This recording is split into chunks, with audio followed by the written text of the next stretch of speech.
Now look at here. So in this question आपको समझना ये पहले तो ये चैप्टर नंबर 12 है एप्लीकेशंस ऑफ ट्रिग्नोमेट्री। ये क्वेश्चंस को आपको समझने के लिए दोनों सिलेबस के लिए सेम है, एनसीईआरटी एंड एसएससी दोनों सिलेबस के लिए बराबर है। तो ये क्वेश्चन में पहले क्या है आप देखिए, ऑब्जेक्टिव टाइप क्वेश्चन सॉल्व करो है। The dash of any object is the angle formed by the line of a side with the horizontal when the object is above the horizontal level। यानी आपको पहले क्वेश्चन समझना है। यहाँ पर क्या बता कि यहाँ पर कोई डैश दे दिया, the dash means of an object, एक चीज है ऑफ एन ऑब्जेक्ट, कौन सा एंगल बन रहा है यहाँ पर वो हमको फाइंड आउट करना है। Of an object is the angle form by the line of side with the horizontal line. मतलब ये हॉरिजॉन्टल लाइन है, सपोज मैं ड्रॉ करके बता रहा हूँ आपको हॉरिजॉन्टल लाइन, इसको हॉरिजॉन्टल लाइन बोलेंगे। Horizontal line when the object is above the horizontal line, यानी ये horizontal लाइन के ऊपर एक ऑब्जेक्ट है, सपोज यहाँ पर एक ऑब्जेक्ट है कोई भी चीज, तो the object is above the horizontal line, then condition क्या होगा, अगर कोई पर्सन यहाँ से सपोज इसको देखेगा इधर डायरेक्शन में, तो ये above डायरेक्शन में हो रहा ना, above मीन्स आपको कौन सा एंगल बन रहा है यहाँ पर बोलने का है। एंगल ऑफ प्रोजेक्शन नहीं हो सकता, angle of depression, angle of depression का मतलब क्या है, ऊपर से नीचे देखना। एंगल ऑफ प्रोजेक्शन तो यहाँ पर आता ही नहीं, एंगल ऑफ प्रोजेक्शन जैसा टाइप में आता वो तो हमको यूज हो रहा ही नहीं यहाँ पर। बट एंगल ऑफ डिप्रेशन का मतलब क्या है, कोई टॉप से बॉटम की तरफ देखना, वो भी नहीं हो रहा है। एंगल ऑफ एलिवेशन यानी हॉरिजॉन्टल लेवल के अप साइड में देखा जा रहा, वो साइड की तरफ देखा जा रहा, तो मतलब एंगल यहाँ पर बन गया। तो सपोज ये अप डायरेक्शन में हो गया, तो अप डायरेक्शन में होना मतलब एंगल ऑफ एलिवेशन। तो यहाँ पर एंगल ऑफ डिप्रेशन भी नहीं है, ये भी नहीं है, नन ऑफ दिस भी नहीं है, तो which one is correct answer, angle of elevation. Any doubt? No, right on fast.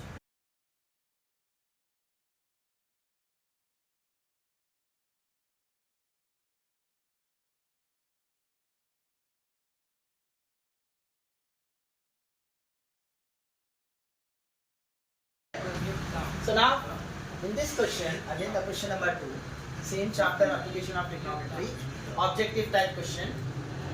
From a point on the ground, which is 15 meter away from the foot of the tower, the angle of elevation is found to be a 60 degree. The height of the tower is dash.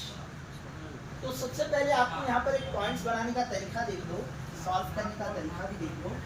आपको अगर objective में या 2 marks या सेक्यू या एलक्यू type questions में भी अगर है तो आसानी से अटेंड कर सकते हो।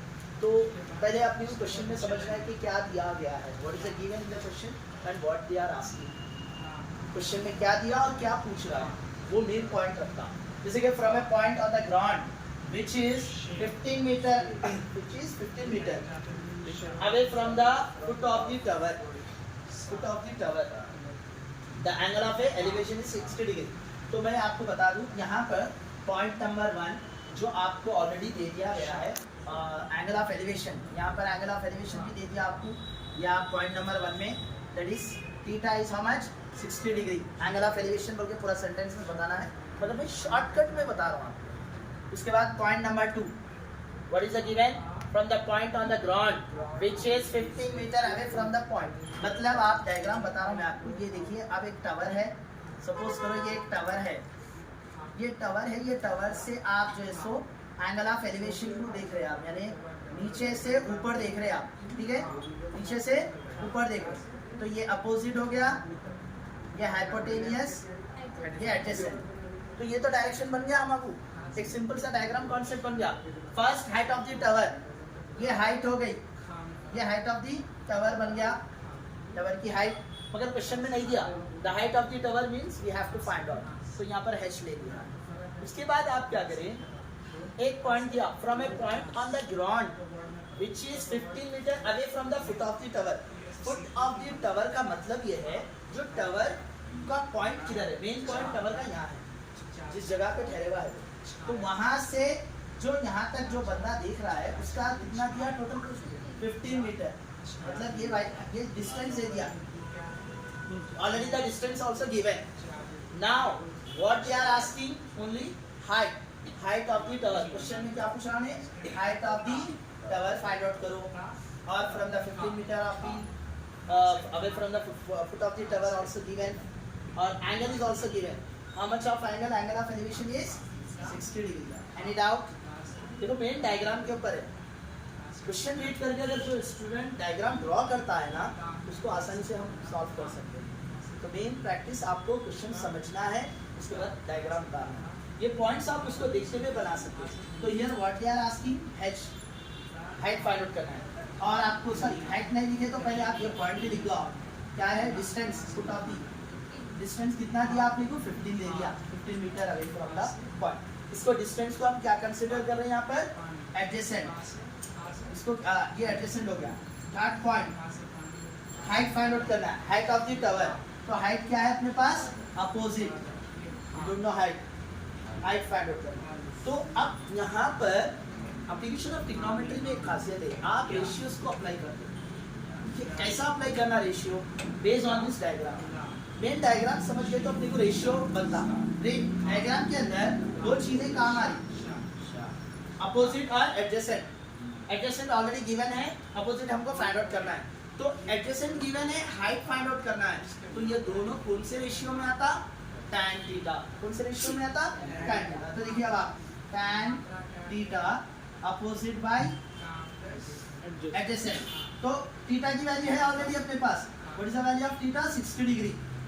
अपोजिट कौन है अपने पास? h. Actually we have to find out. फिर भी h लिखना है. एडजेसेंट कौन है हमारे पास? 15 metre away from that, from the foot of the tower, जो ऑलरेडी क्वेश्चन में दे दिया गया है. ठीक है. अब क्या करना है हमको? सिंस tan 60 डिग्री की वैल्यू क्या होती है? tan 60 डिग्री की वैल्यू 1/√3 होती है. नो, √3 होती है. tan 30 डिग्री की वैल्यू 1/√3 होती है. तो tan 60 डिग्री की जगह √3 लिखना, h/√15 मीटर. अब यहाँ कुछ भी नहीं है तो 1 क्रॉस मल्टीप्लिकेशन करो. क्रॉस मल्टीप्लिकेशन करना क्या है? 15 into √3 1 into h. तो आपको आंसर क्या आ रहा है? देखिए बहुत से यहाँ पर बता रहा हूँ सॉल्व करके. h बन जा h. 15 into √3 15√3 metre. अब मेरे को आप बोलो the height of the tower is 15√3. तो which one is option correct? A. Any doubt? No. Everyone understood? Yes. No. So please.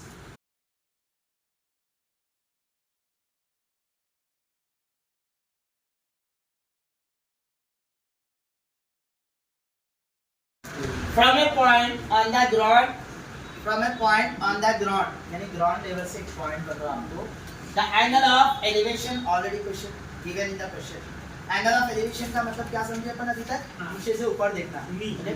Bottom to top, नीचे से ऊपर तक जो एंगल बनता है, यानी देखने को हम जो बताएंगे कॉन्सेप्ट वही है angle of elevation of the top of the tower. यानी टावर के टॉप पर देख रहे हैं आप, नीचे से टॉप पे. तो इस 30 डिग्री ऑलरेडी कुछ गिवन, वो भी दे दिया एंगल आपको 30 degree. If the tower is 100 metre height, उसकी हाइट भी दे दिया टावर की. 100 मीटर हाइट है टावर की हाइट. और ऑब्जेक्ट है कोई भी, आप या कोई भी पर्सन देख रहा, समझो नीचे से ऊपर देख रहा, टावर की हाइट है. The distance between P and the foot of the tower is, यानी P बोले तो कोई भी पर्सन हो सकता है, कुछ भी हो सकता है. फॉर एग्जांपल मैं आपको ड्रॉ करके बताऊंगा. यहाँ पे सॉल्व करने का तरीका देखिएगा. पॉइंट नंबर 1 गिवन दैट तो आपको पता है लिखने का. पॉइंट नंबर 1 क्या बनेगा आपके को? The angle of elevation is how much? Theta 30 degree. Angle of elevation वो आप पूरा कंप्लीट आपके आंसर्स में लिखना है, यानी रूल्स में मेंटेन करना है आपको, कंप्लीट लिखना है. उसमें शॉर्टकट में नहीं, आपको समझाने के लिए शॉर्टकट लिखना है. तो angle of elevation is how much? 30 degree. आप पूरा सेंटेंस लिखो. Second point, the tower of height of the tower is how much? Point number 2, height of the tower is also given 100 metre. ये भी दे दिया आपको, 100 मीटर हाइट दे दिया टावर की. अब उसके बाद they are asking the distance between, क्या बोल रहा है? The distance between P and the foot of the tower. मतलब देखिए अब आप, ये एक आपको टावर उतार के बताऊंगा मैं. यहाँ पे ये टावर है, सपोज यहाँ से यहाँ तक. पहले तो हाइट भी दे दिया 100 मीटर हाइट. क्वेश्चन में टवर की हाइट दे दिया and angle of elevation is also given 30 degree, angle of elevation दे दिया 30 डिग्री। तो ये क्या हो गया बेटा, अपोजिट हो गया, ये हाइपोटेनियस हो गया, ये एडजेसेंट, इज इट राइट। तो यहाँ क्वेश्चन में हाइट दे दिया और एंगल दे दिया, they are asking the distance between this P and foot of the tower. ये फुट ऑफ द टावर है, ये फुट ऑफ द टावर बोलते हैं इसको, ये point two foot of the tower.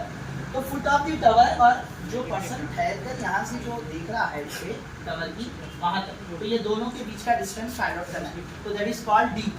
Suppose distance find out करना है तो आप डी ले लो, इसका डिस्टेंस फाइंड आउट करना है, तो आपको डिस्टेंस फाइंड आउट करना है कब से, between person to foot of the tower तक, ओके, जो ऑब्जर्वर है। फॉर एग्जाम्पल अब कैसा सॉल्व करेंगे, यहाँ पर भी आपको अप्लाई हो रहा है रेशियो, ट्रिग्नोमेट्रिकल रेशियो। एक तो हम ये समझेंगे भाई क्वेश्चन रीड करें, डायग्राम कैसा ड्रा करना है तो समझ में आ चुका है। बट अब एक और चीज़ क्या है, ये क्वेश्चन को अगर हम डायग्राम उतार दिए हैं, अब रेशियो के ऊपर आना, कौन सा फार्मूला अप्लाई करना बेटर है। तो अपोजिट दे दिया, एडजेसेंट फाइंड आउट करना है, क्या अगर एडजेसेंट देता है अपोजिट फाइंड आउट करना है भी, तो सेम फार्मूला है tan थीटा। ये अपोजिट और एडजेसेंट को एक ही रेशियो यूज कर सकते हैं आप, tan थीटा। तो हम आप यहाँ पर यूज कर रहे हैं tan theta opposite by adjacent. तो tan थीटा की वैल्यू कितनी है अपने पास 30 डिग्री, अपोजिट कौन है हमारे पास 100 metre, adjacent we don't know, so हम उसको डी लिखिए, the distance between person to foot of the tower. ये दोनों के बीच में क्या है, डिस्टेंस फाइंड आउट करना है, क्योंकि ये क्वेश्चन में वही फाइंड आउट करो बोला। तो tan 30 डिग्री की वैल्यू है अपने पास, tan 30 डिग्री की वैल्यू है 1/√3, ये हमको अच्छे से याद रहना है, जो मैं ऑलरेडी मेरे वीडियोस में प्रीवियस वीडियोस में पूरा कंप्लीट बॉक्स एक्सप्लेन कर चुका हूँ, वो आप लिखकर प्रैक्टिस कर सकते हैं, आसानी से इस्तेमाल कर सकते हैं, यूज कर सकते हैं। जैसे कि यहाँ पर tan 30 डिग्री की वैल्यू आ गई 1/√3, 100 मीटर और डी, यानी इसको क्रॉस मल्टीप्लिकेशन कर दो, डी वन जा D is equals to √3 into 100 √3 मीटर। Therefore between the distance between P and the foot of the tower is 100 √3 meter आएगा। Now which one is option correct? First one is wrong, second one wrong, third one wrong, D is correct. Any doubt? Everyone understood? Got it? Yes.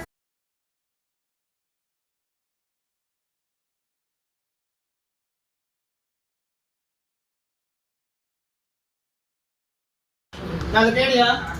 Today again we are explaining same chapter, application of trigonometry, chapter number 12. NCERT और CBSE syllabus दोनों में भी same concept है, same फॉर्मूले है। आपको application of trigonometry में ज़्यादातर BSc और ऑब्जेक्टिव में ऐसे टाइप के क्वेश्चंस आपको बहुत कंफ्यूज करने वाले हैं।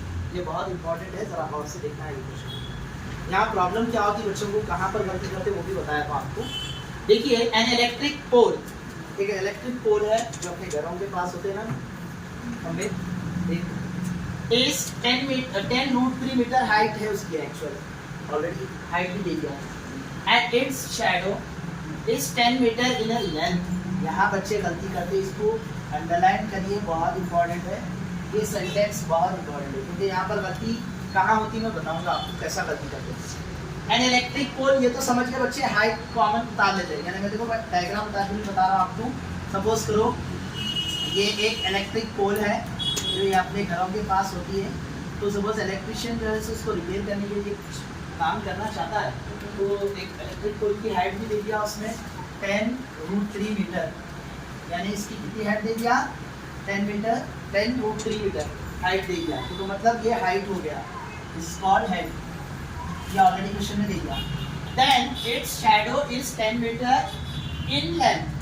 यहाँ गलती कहाँ होती है कि बच्चे जब शैडो बढ़ती है तो शैडो क्या करते हैं बच्चे, इस तरीके से डायरेक्शन में पढ़ी ना रहे होते, क्या करते हैं उसको हाइपोटेनियस ले लेते हैं, यहाँ पर इसको हाइपोटेनियस में कंसिडर करो, मतलब दैट इज रॉन्ग। इसका रीजन क्या है मैं आपको बता रहा हूँ। जब ये पोल की जो लाइट है, जैसा आपको यहाँ पर जो पड़ी यहाँ पर शैडो उसकी, जो ये शैडो पड़ने से यहाँ से और यहाँ तक के पॉइंट की लेंथ कंसीडर की जाती है, यहाँ पर शैडो हाइपोटेन्यूज में यूज की जाती है। तो फुट ऑफ द टावर और यहाँ के हिस्से की, तो मतलब ये हिस्से को हमको कंसीडर की जाती है। तो आपको क्या यूज करना है, 10 मीटर यहाँ लिखना है या यहाँ लिखना है, यहाँ लिखना है। ये जो 10 मीटर है लेंथ यहाँ लिखना है, यहाँ पर नहीं लिखना है। बच्चे क्या करते हैं, शैडो बोलते हैं कि हाइपोटेन्यूज डायरेक्शन में ले लेते हैं, दैट इज रॉन्ग, वो डायरेक्शन नहीं लाना। तो you have to consider D. ये यहाँ से यहाँ तक का लेंथ फाइंड आउट हो गया, ये लेंथ हो गया, ओके, ये लेंथ हो गया। Foot of the tower and point of the shadow जो पड़ा वहाँ पर ग्राउंड लेवल पर। The angle of elevation of the sun is red, यानी हमको एंगल फाइंड आउट करना है, वो कितने एंगल पर जाके उसकी शैडो जमीन पर टच हुई, कितने एंगल पर। तो we don't know angle, so we have to find out. ये थीटा फाइंड आउट करना है हमको, क्या फाइंड आउट करना है, थीटा। तो थीटा फाइंड आउट करने के लिए अब एक सवाल है हमारे पास अपोजिट भी है एडजेसेंट भी है। मतलब इसको हम क्या सपोज कर दिए, अपोजिट, इसको क्या बोल दिया हम, adjacent, right. Opposite by adjacent हो गया।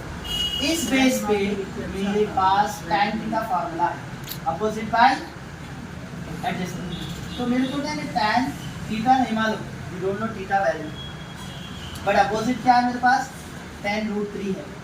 एडजेसेंट कितना है, 10 है, राइट। tan √3 अपोजिट है, एडजेसेंट 10 मीटर है, तो मैं 10 लिख दिया। दिस 10 कैंसिल, tan थीटा मेरे को क्या बचा, खाली √3। अब मेरे को कंफर्म करना है कि भाई इन ट्रिग्नोमेट्रिकल टेबल में tan 30 डिग्री कब आएगा, tan 30 डिग्री है वहाँ पे, √3 है। तो मेरे को ये बोलो आप tan √3 कब आएगा, tan √3 यानी वो वैल्यू एंगल में ट्रिग्नोमेट्रिकल टेबल में tan के लाइन में √3 कब आएगा। तो जैसे कि एग्जांपल सिंस tan 60 डिग्री की वैल्यू आती है √3, ये आप अच्छे से दिमाग में निकालो। Therefore theta is nothing but 60 degree, आपको tan 60 डिग्री की वैल्यू √3 आ रही, तो इसीलिए हमारे एंगल क्या मिला, 60 डिग्री। तो अब आप देखो 45 degree wrong, 15 wrong, 30 wrong, so D is correct answer. तो हम आपको थीटा फाइंड आउट करना है, यानी angle of elevation find out करना है। Any doubt, everyone understood?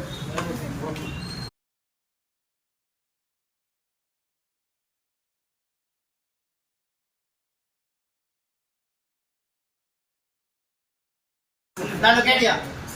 The same chapter, application of trigonometry, the question number 5, objective type. This is the last question. आपको समझना है यहाँ पर, ये भी थोड़ा सा बहुत इम्पोर्टेंट है, क्योंकि ऐसे ही क्वेश्चंस आपको कंफ्यूज करके एग्जाम में पूछता, आसान क्वेश्चंस तो नहीं आते मुझे।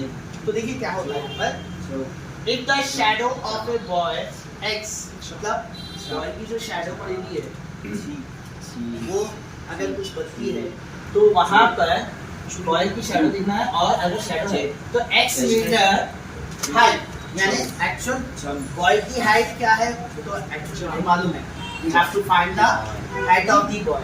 सुनो is 1.6 meter and the angle of elevation of the sun is 45 degree. यानी angle is also given. Then the value of x is what? देखियो मैं आपको क्लियर आपको डायग्राम समझाऊंगा, आप अच्छे से समझेंगे। सपोज करो यहाँ पर एक लड़का है, हमें कैसा होता रहा मुझे लिखना है, बस एक लड़का है, जो भी है इसको भी समझ जाओ लड़के की।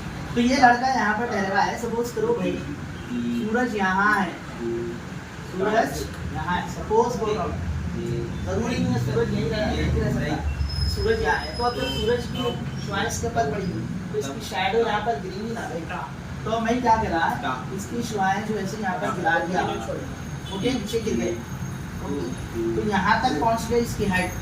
तो कभी कभार हम अच्छे खेल लेते हैं, घरों के गलियों में भी जो पोर्ट्स होते हैं, वो टाइप से नीचे या धूप के टाइम पे, दिन के टाइम पे, दोपहर के टाइम पे क्या होता है, कभी अपनी इमेज छोटी दिखती है और बड़ी दिखती है, तो बच्चे में खेल लेते हैं, एक दूसरे को बोले दो दोस्त आ जाते हैं, स्कूल के बैगा लगा लेते।